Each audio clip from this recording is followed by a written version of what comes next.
Hey guys, and welcome to part 16 of my playthrough of Bloodborne at 60fps. So in this episode I will cover the Nightmare of Mensis area, and I will also take on the boss Micolash.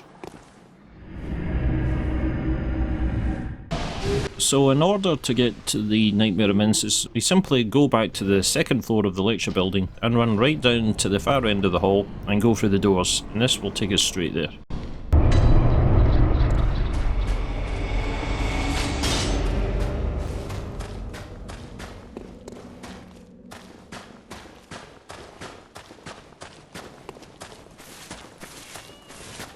The Nightmare of Mensis can be quite a tricky area because there are quite a few dangerous enemies, starting with the silver beasts, who at this stage will hit pretty hard, and also when you kill them there will also be some slivery snakes that kind of drop out from them, and these snakes do a lot of damage as well. You will also encounter some trolls who will still throw boulders at you, but probably the single biggest danger in this area is of course the frenzy, because there is an unseen enemy who will be projecting a lot of frenzied energy in the area, so this can cause a fast build-up of frenzy damage, so you need to make sure you've got plenty of sedatives to counter this.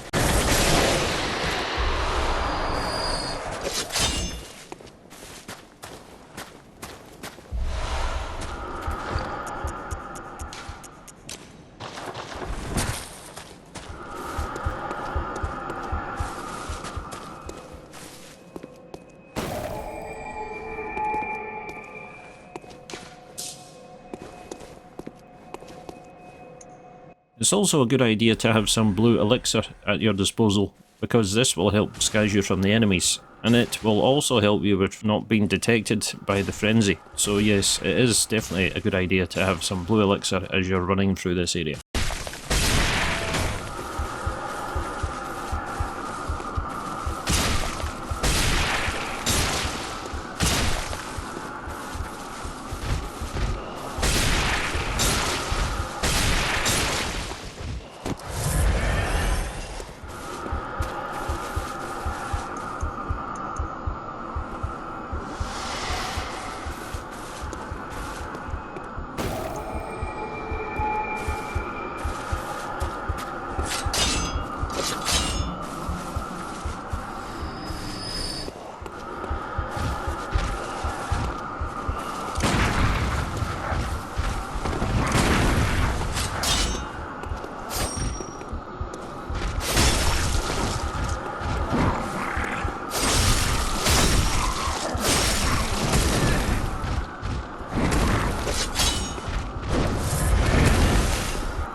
So after we grab the first lamp in this area, we can then head up the hill towards the big building and enter through the doors. Now when you go through these doors, you will of course see a large number of spiders suspended from the roof. So you can either take a dangerous approach and kill them, or you can simply run straight through the area and head past them.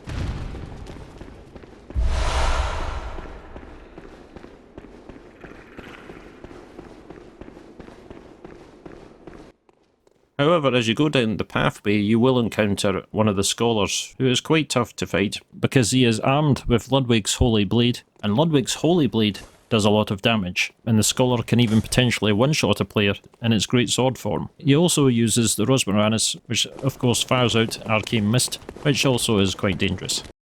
So after just running past the scholar, we just head through into this big hall where we will encounter some small guys who I think are called Mergo's attendants. But what I do here is just take the lift back down, which takes us back to the lower level lamp in Mensis.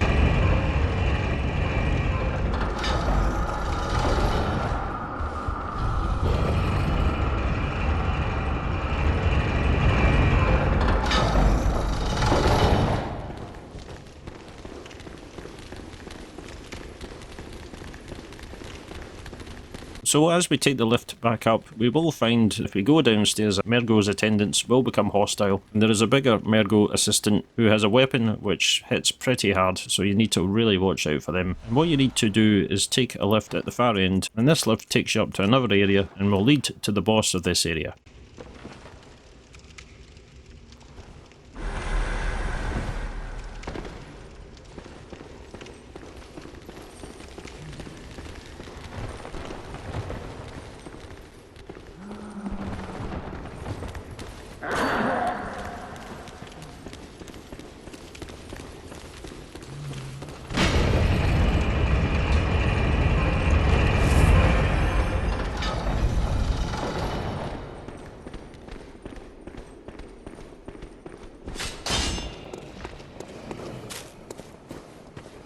And upstairs we will encounter some strange looking enemies, which are dogs with crow heads and crows with dog heads. So yeah, so the game's director, Hidetaka Miyazaki, clearly had some strange ideas when he came up with these crows and dogs. So you can kill them and pick up some bloodstone chunks in this area.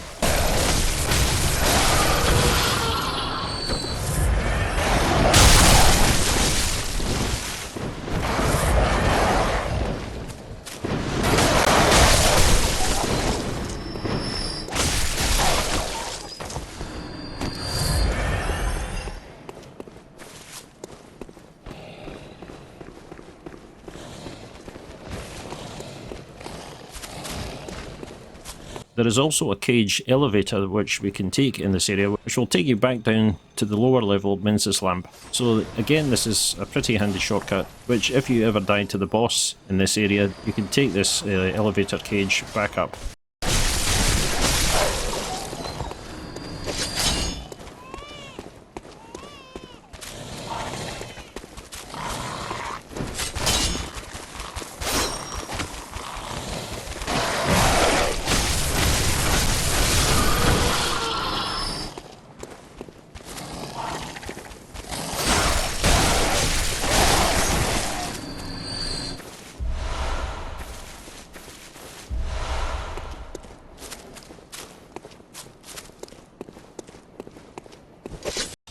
Upstairs there is also a cage which you can jump over into, where there is another dog-headed crow, and so what I did here is just shoot the crow and then tried to jump into the cage, with emphasis on tried, because no matter how much I tried, I just couldn't make the jump into the cage. And I think the reason why I couldn't make the jump was to do with Lance McDonald's 60 FPS patch, because I think there's some sort of issue where the jumping distance isn't quite as far as what you would usually get in the standard version of the game. So I tried quite a few times here to make the jump, and I just couldn't do it, and there was one attempt where I even just fell to my death.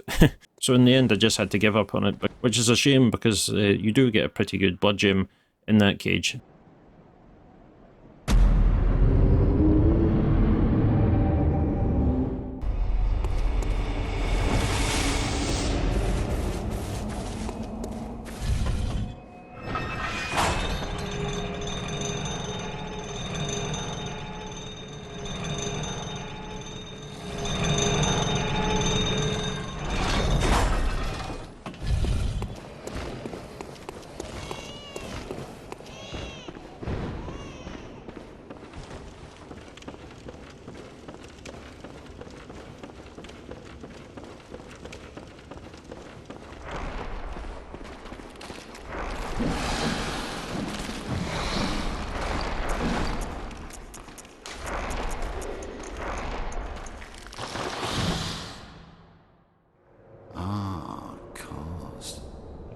Some say cosm.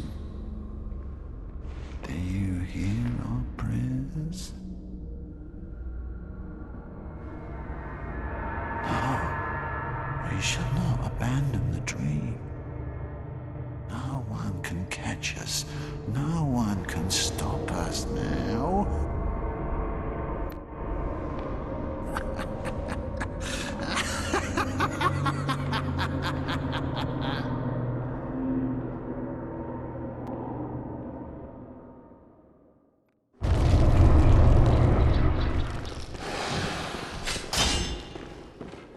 As for fighting Micolash, host of the Nightmare, or as some fans jokingly called him, Nicolas Cage, hence I used the clip from the film Face Off with Nicolas Cage giving a crazy grin. So the fight itself isn't that difficult, but it is quite an annoying one because, as you see, Micolash gives us the runaround. So you have to chase him up and down the stairs until he goes into a room where there are some of Micolash's puppets.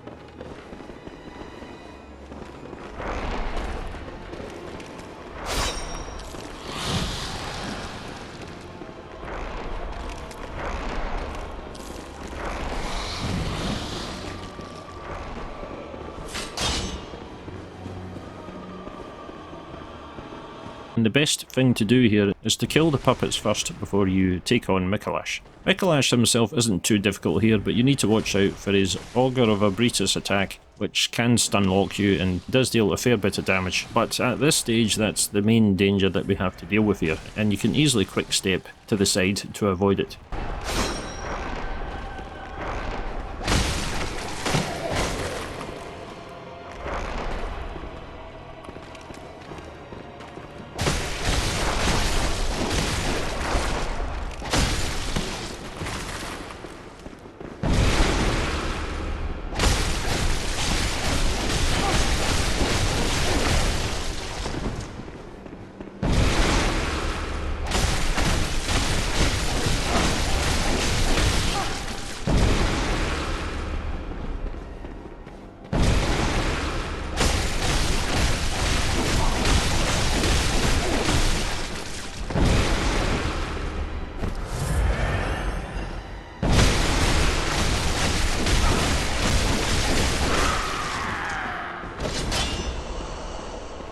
And once you get Micolash down to about half health, he will disappear, and he will taunt us with some dialogue. But alas, not too fast.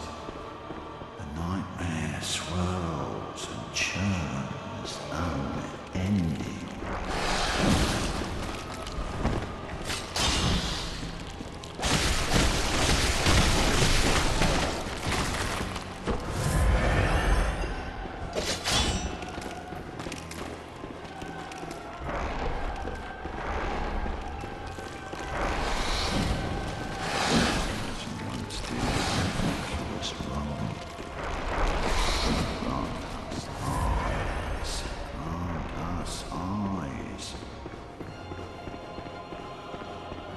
As for the second phase, this is where things do get a bit more annoying because again you need to chase Micolash further up the stairs until you go into a room where there is a wooden broken railing where you can see Micolash down below.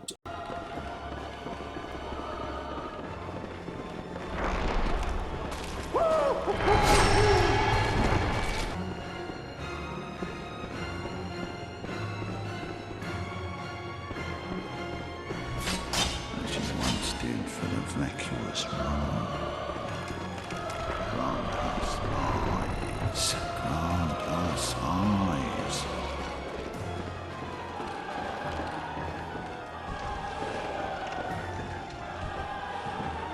So there is a kind of cheese strategy here which involves throwing poison knives, and if you throw a couple of poison knives he tends to kind of disappear and reappear several times, and the poison effect will continue to work here. However, this strategy doesn't always work, and unfortunately for me it didn't actually work here either. So what I did instead was I tried using some bone marrow ash I had left, but unfortunately it wasn't enough to actually kill Micolash outright. So this strategy didn't really quite work out for me here, so in the end what I had to do is basically follow him into the room where you actually fight him in the second phase.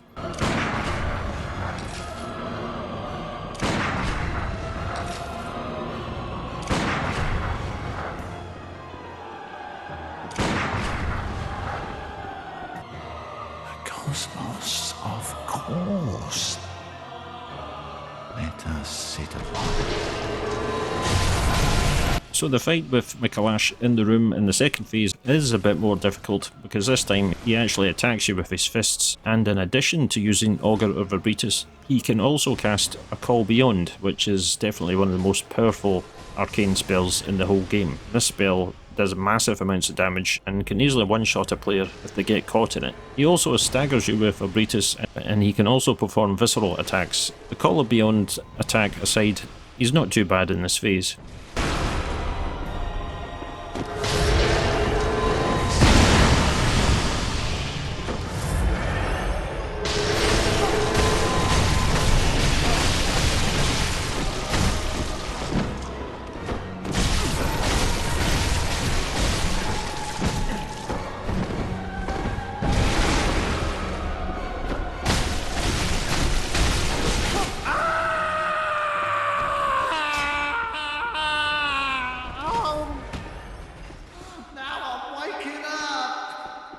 I'll forget everything.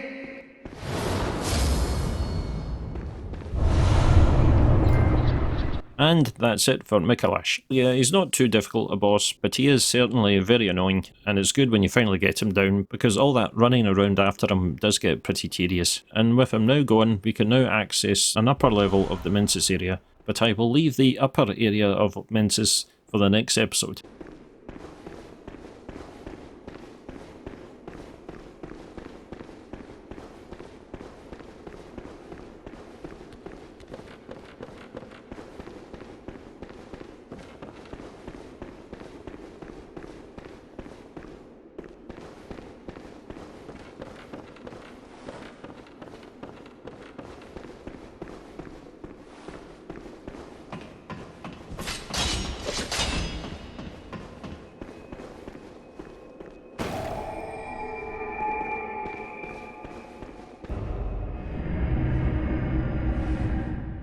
Welcome. What is it? Very well. So that's all for now, guys. In the next episode, I will continue exploring the Mensis area, and I will also take on the boss, Ibritas. So that's it for now, and I'll see you soon.